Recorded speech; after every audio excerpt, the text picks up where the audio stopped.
What are some immediate red flags about men? Story 1.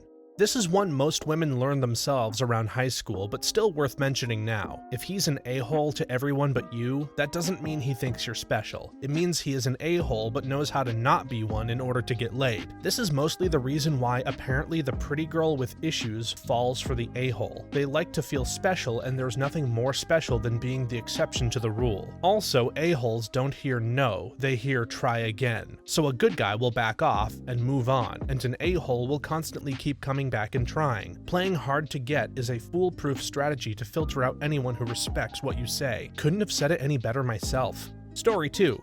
Avoid people who are very polite and charming when they want something from those above them, but are arrogant and demanding when they think they can take something from those below them. People who smile up and kick down are the worst. You just described my boss to a T. The department manager thinks she's an angel because she has nothing but nice things to say about us, but then she talks to us like dogs. She patronizes me and mocks me on the regular, but when I try to tell the manager, she just asks me what my problem with her is. She's so nice and caring. I'm so nice and caring is just about the worst form of gaslighting. Story 3. Lack of respect for boundaries. I had trouble seeing other people's emotional boundaries and didn't know how to respect them even when I did see them. It was a relatively minor problem, too nosy, too pushy, but it annoyed the hell out of people. Then I met someone who had healthy boundaries but was patient enough to have a few long discussions about what I was doing wrong and what healthy people do instead. I tried fixing it myself, failed, went into counseling, and now it's mostly fixed. But I still cringe at the memories of just how annoying I could be in the past. So in case anyone doesn't understand why it's a red flag, here's an analogy. Failure to notice or respect boundaries is like bad breath. It's easy to tolerate in small amounts, but you do not want to spend a lot of time with its bearer. And while a person with bad breath can fix it, if it's just a question of brushing their teeth, bad breath might also be caused by a serious issue that can't be fixed without medical help. Same thing with a lack of boundaries. If you really want the other person to fix that problem, keep something in mind. You can't fix their problem by yourself, and they might not be able to fix it without professional help. So either walk away, easy, works all the time, or explain what they're doing wrong and tell them to see a therapist. Difficult and probably won't work unless they've noticed they needed help. It's also important to note that some boundaries are inappropriate and should be torn down instead. As an example, racism and bigotry in general is a type of boundary. It's inappropriate and should instead be recognized and worked on rather than asking others to, not be who they are. There are less obvious examples though. The classic Karen is expressing her unrealistic boundaries to service staff, for instance. Being offended by every little thing is a popular inappropriate boundary these days. Many boundaries are healthy, but just telling people to express their boundaries is only half of the solution. We need to recognize what boundaries to enforce and what boundaries to work on deconstructing. Don't hit me is a perfectly acceptable boundary. Your hair bothers me, you should change it is usually not. Yeah, not all boundaries are necessary, but respecting them is the bare minimum. Story 4. Tried to find a less common one. For people looking for a long-term partner, beware when someone complains about everything and is seemingly the victim in every situation. This is the type of person that will very quickly blame you if anything goes wrong and is likely crapping on you to other people already. Secondly, it means that you will be perpetually drained by the negativity over the long haul. I think I used to be like that. I went through some crap alright, but I think it became just a very, very good excuse. I got better by taking as much responsibility as I could. This by trying to be as honest as I could. Like, I'd fight with my wife and it started out in my head as she's wrong, I'm right. But I tried to honestly ask myself, even if she was wrong, how many % of the escalation was my fault? Like, could there be something, anything at all that I could have done better to make the situation better? Turns out when you ask this question, the answer is yes, almost always. It's hard work, but my wife and I are still together. I heard someone say once that when you're arguing with your partner, it shouldn't be you versus your partner. It should be you and your partner versus the problem.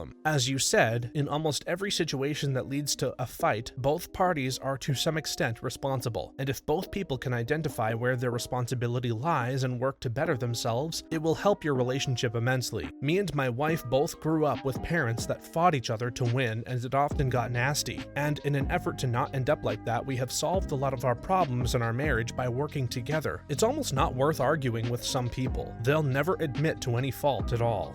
Story 5.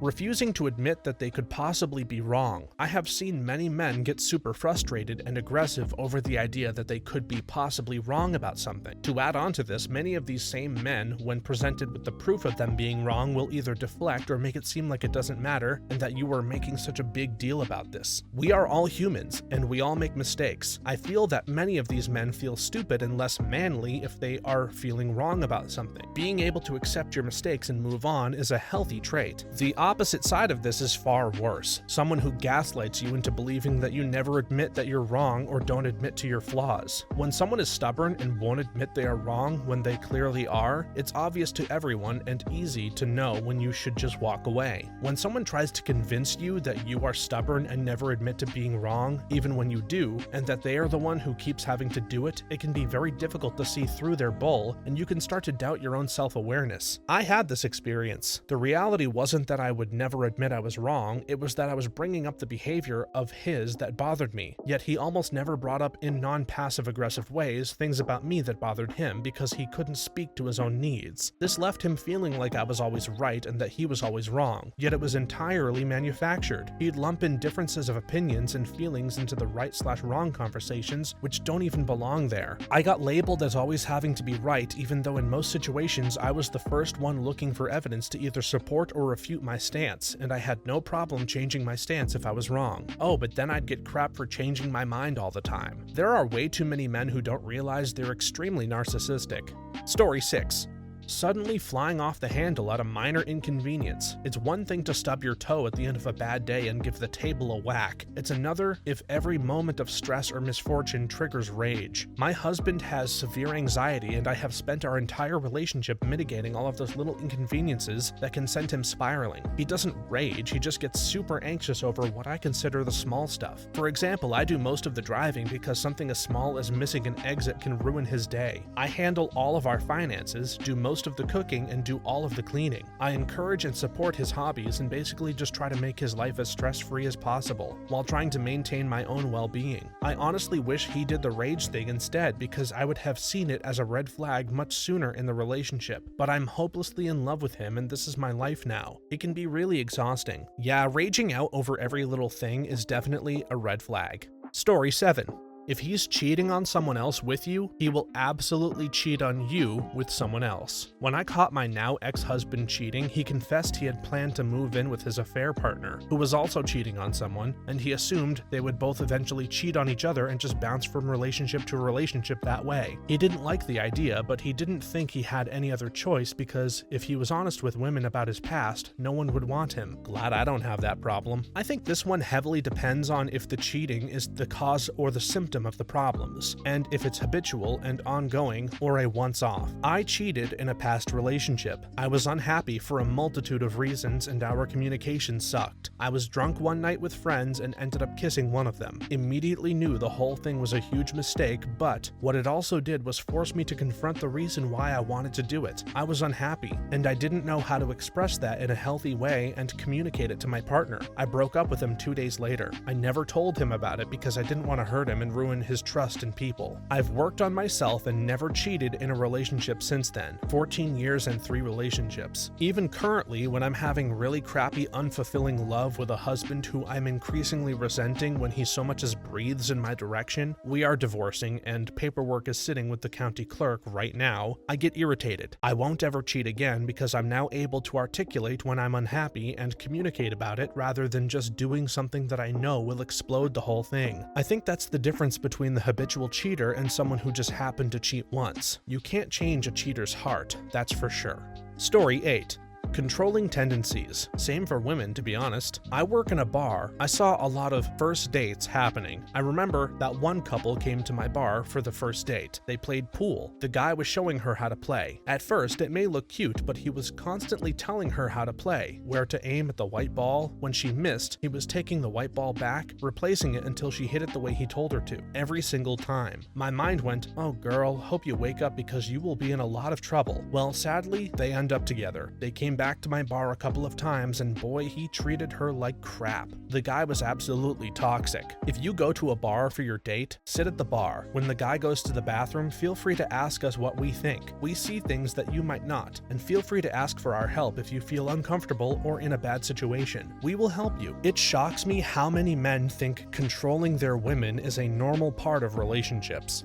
Story 9. Holes in the drywall. Run. Bit of a sad story about this, but our house has holes everywhere basically. Holes in the bathroom, cracked glass in the living room, been 10 years and still can't afford to replace them. Did not help when I was on my first date at 16 years old, and she saw the bathroom was a mess despite everything we did to clean up. For the record, it wasn't me that smashed them. They were there from decades of family arguments, and the only one caused by me directly, rather than someone I was fighting with, was when I collapsed into the bathtub from illness and broke a massive hole through the side. It still hasn't been fixed. God, living here in this former Coliseum makes me depressed. Well, it is a telltale sign of anger issues, but you can't help but feel sorry for the second guy. Story 10. His first reaction to any type of minor conflict is anger. Here, when I mean conflicts, I mean little things. Disagreeing with a fact stated, where to have dinner, minor customer service issues. If the first tool they reach for is anger for minor things, that is the tool they will always reach for first. People change, but this is pretty fundamental personality aspects and unlikely outside of intervention. I had the unfortunate experience of being in a 4-year relationship with someone that got angry over very small things. I now expect people to get angry over small things and get very anxious doing a lot of things honestly. Even with my roommate, I keep expecting him to get angry even though I literally know he wouldn't. Really messes with your mental health. I started dating a new guy and we were having a discussion about where to eat and if we both liked sushi or not, which turned into a discussion about what qualifies something as sushi. He was so forceful and worked up and insistent and legit aggro about his sushi opinions that it was such a turnoff. He was actually getting angry. I was like, OMG, calm down, it's just sushi. Then I made sure I never went out with him again, because if he's like this about sushi, then imagine how he'd get about something actually serious. That's just downright sad. Get out if you can. Story 11.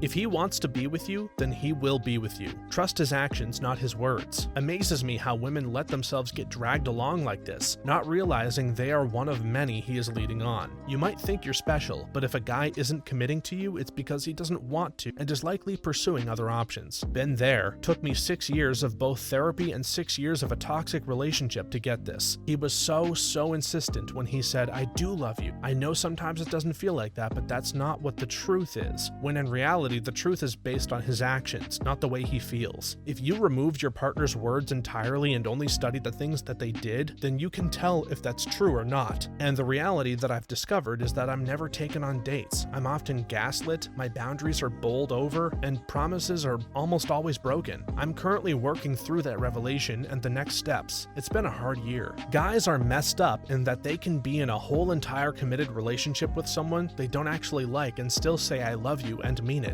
It's messed up, but it's true. This is oversimplification and an opinion, but guys can fall in love really fast based on first impressions. Hell, one time I fell in love with a woman in an elevator because she smelled nice and wore glasses. The thing is, a lot of guys are in relationships with someone who is attractive to them and likely a positive shaping force in their life, but on a day-to-day level, not someone they actually want to be around. A lot of guys put their attention outside the relationship towards either friends or other women or hobbies because they feel stuck with women they can't find emotional companionship with and may not even know it. Women, if you feel like you have to make your man do nice things for you, like buy you gifts, spend time with you, or send you nice texts and stuff, there's a good chance you're in the wrong relationship. Most men who really like you will go out of their way to do those. It could be that he's just a dud, but if you think he's more than capable of doing those kinds of nice things for his friends and others in his life, then chances are he doesn't have that emotional companionship with you. Sometimes this is just because you're just wrong for each other. Sometimes it means you just gotta actually be each other's goddamn friend and not just a bed partner or housemate. I'm sure there are a million scenarios from people's lives that this is completely off base, but I still think it's worth saying. Too many guys just aren't willing to break up, and it ends up hurting women more in the process.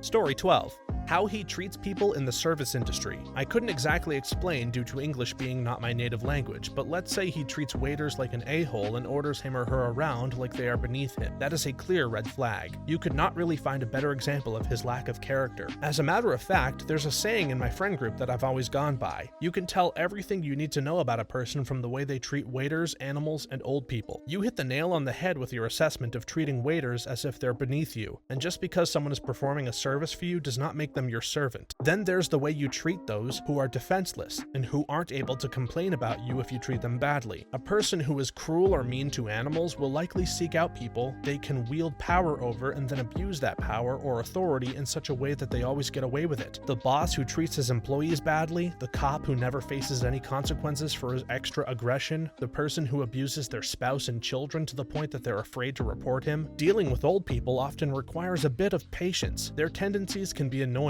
from getting stuck walking so slowly behind them to listening to the same stories over and over and over again, to having to remind them about everything because they get so forgetful. Patience is an important character trait. Life is full of annoyances and setbacks, and overreacting or reacting too quickly or harshly usually does nothing but make a bad situation worse. When we are looking for a life partner, we deserve to have someone who works on making our lives better, who supports us, and who can weather life's little ups and downs and major catastrophes if we are unfortunate to suffer such. Treating old people with patience and respect also demonstrates a person's capacity for empathy. The goal is pretty much to live to be an old person ourselves, right? Someday it will be me who needs the extra time to walk somewhere, or the help getting out of the car, or will be so grateful that younger folks are taking the time out of their day to sit and chat with, and I will be blissfully unaware that I've told this story so many times to my grandchildren that they can tell it word for word themselves. You need to show at least basic courtesy to strangers in order to be a good person. Story 13.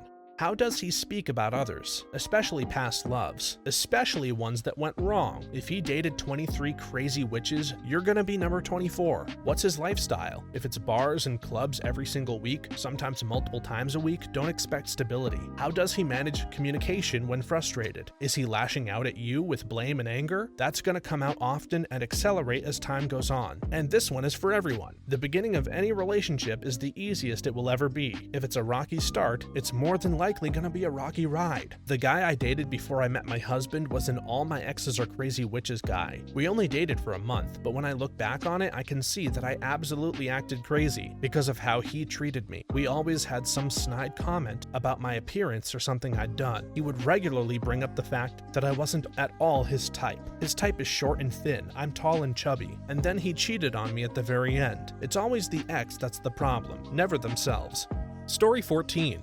If he is overtly angry when you talk to other people, specifically other men, that's a major red flag, and he's probably going to start to be possessive over you by not letting you talk to anyone else. Also, severing a partner's contact with his family and friends sometimes makes that partner not have a side opinion, and with constant emotional abuse, start thinking, maybe this is normal, maybe everyone is in such a situation, but they just don't talk about it. Then won't I be weird and troublesome to others if I bring this up? And that's how brainwashing happens. People can actually kind of get used to abuse and not seek help because they've come to think of it as normal and logical. Started watching who I was hanging out with because my boyfriend was cheated on by his last SO and was kinda jealous. Told myself, that's fine. Soon enough, he'll see that he can trust me and then I can return to hanging out with whoever very soon. Took 2 years for that slow burn to get worse, and I was rejecting tons and tons of invitations to go out. I never went anywhere and rarely had any fun. Of course, he'd had these anxieties because he cheated himself. Jealousy is a red flag regardless of gender. Let people have friends. Story 15. Never talks to you about yourself, never takes an interest in your hobbies, what you've been up to, etc. Actually scarily common in guys. It's probably the most common symptom of being self-centered AF. And yeah, someone can be like this and still be nice to you, but they don't necessarily value you. Yup, dated a guy for 4 years who was this. He was nice and at the very shallow level, talked to me about things I cared about, but he took zero interest in my hobbies. I shared some of his hobbies and learned some things so that I could do them with him when he asked, but he never did the same same for me. Broke up with him because I had a light bulb moment when I realized that all the things in my life that I enjoyed the most did not involve him. I figured this is not a deal breaker automatically. I think it's more with time, and if it's an issue that subsides. Some people who talk a lot about themselves at first but later on leave you the space to talk as well and are not as self-centered as they first appeared. Whereas some people ask you lots of questions at first but end up terrible people and only did so to get you hooked. So many women don't even realize when this happens. It's crazy.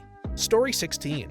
If he doesn't put in an effort to make you happy, it doesn't have to make you happy whatever he does, but the fact he's putting in the effort means he truly cares about you enough that he cares about your mental health as well. Goes both ways. That's a big old nope from me. The best relationship advice I've ever heard was this: a relationship should be two happy people coming together to share in that happiness and increase it. If you are an unhappy person, it is unfair to demand that another person make you happy. Happiness should come from within. Other people should boost that inner happiness, not be relied on for its existence. I've had a string of relationships where I constantly propped up people with issues that they never faced properly because I was always there and willing to make the effort to take their minds off of it and change their moods. All it did was exhaust me, never truly help them, and eventually lead to a breakup every single time. The advice above helped me so much. Now I never put in the effort to make someone happy. Instead, I strive to help them with their problems and then share in happiness together. I think it's very nice to get little things here and there as such. Doing the dishes if your GF or wife isn't feeling well, cooking them a few courses which they like, then setting up the dinner table to look nice, buy them something they like, flowers, candy, books, cakes, etc. Take them to some location or store they like, amusement park, mall, museum, skate park, etc. Write them letters of how you love them or something you appreciate about them. Be fun, and if they want to, let them set their station up and have them paint their nails or do their hair or put on their makeup for a fun activity. And the kicker to this is, she shouldn't have to ask you to do any of these. Suggest some, like taking them out to one of their liked locations. Do some spontaneously, buying things that they like.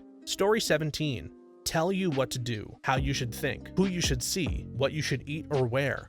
Funny, this was the last person I dated. Always felt like they were trying to fix me, wanted me to drink my coffee black, hated it when I used creamer. I had to wear nicer shoes or clothes. I had to state things as I think instead of I feel because emotions aren't valid. I had to always follow through with plans, but they could drop them whenever, even if it was right before said plans occurred. And I definitely couldn't complain about it because I had more days off than them, which I didn't. I worked part-time and as a freelance artist with actual clients, so I'm always working and trying to improve. Lasted 6 months before they devalued me and broke up with me over text because I wanted to talk in person about things. Crazy idea, right? I mean, yes, but it also depends on context. I tend to do a lot of that. I ask someone if they like a situation, for example, being unable to do laundry or living in a messy home or living off only fast food, and if they show an ambition to change it, I teach them or help them pinpoint the problem or skill they need to solve it. I've spent a lot of time going shopping with guys or teaching them to cook or learn new recipes, or helping to clean and sort out their home or to learn new skills, or talk about a kinder way to think and talk about oneself. I don't like people talking themselves down. The question is whether one is supporting someone's wishes, thus working on them, or crossing a boundary by going against their wish. Encouraging change isn't necessarily bad, if it's done respectfully, and as long as "no, I like it this way" is always an acceptable answer. Story 18.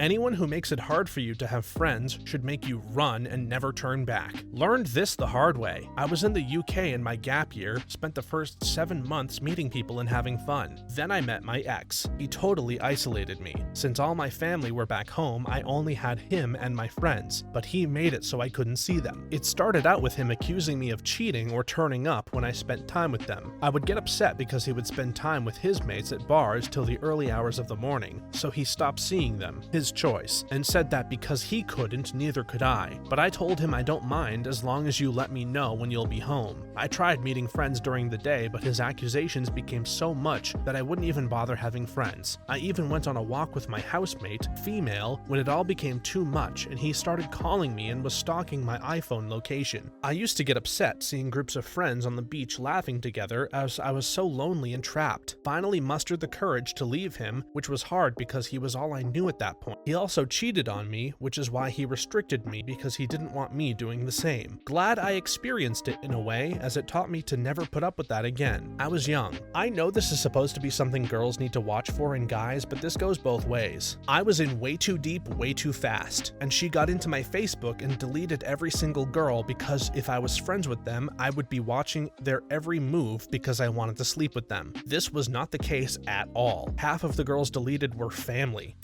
friends, etc. that I had no romantic interest in. Found out she was projecting, and I should have deleted all the guys from her Facebook. I'd never do anything like that. If I can't trust her, I'm gone. Because she was doing exactly that. Sneaking around and cheating. Divorce sucks, but I have the kids away from her narcissistic idiocy and addiction issues as much as I can. Life is so much better the less I have to deal with her lies. It's a classic way of controlling and manipulating someone. Immediate red flag.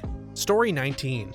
For the love of God, make sure he can function like an adult. You know, cook a few dishes, do laundry, clean up after himself, go to work on time. I cannot stand when women complain about how the man-children they start dating are still being man-children years later. Big shocker. This. I will never ever be able to understand how someone can choose to be with a partner who can't take care of themselves. It's just so ridiculous. Then later they're like they never help or do their fair share. You chose that. Maybe it's time to look inward and ask yourself why you chose that. Watching this unfold right now with some acquaintances. They both come from money, but he comes from old money in the South. He is the baby of the family and is pampered to all hell. Even after he lives a whole country away, his mom will tell his wife, oh, he can't do this and can't handle that, and it's clear that's been his whole life. Well, 3 years into the marriage, and all he does is guide on the river in the summer, then doesn't work at all, doesn't do chores unless prompted, wants credit for things like taking out the trash, etc., and she still wants kids with him like it's going to change. It's laughable, but 3 years in at that point, she's enabling his behavior too. Story 20.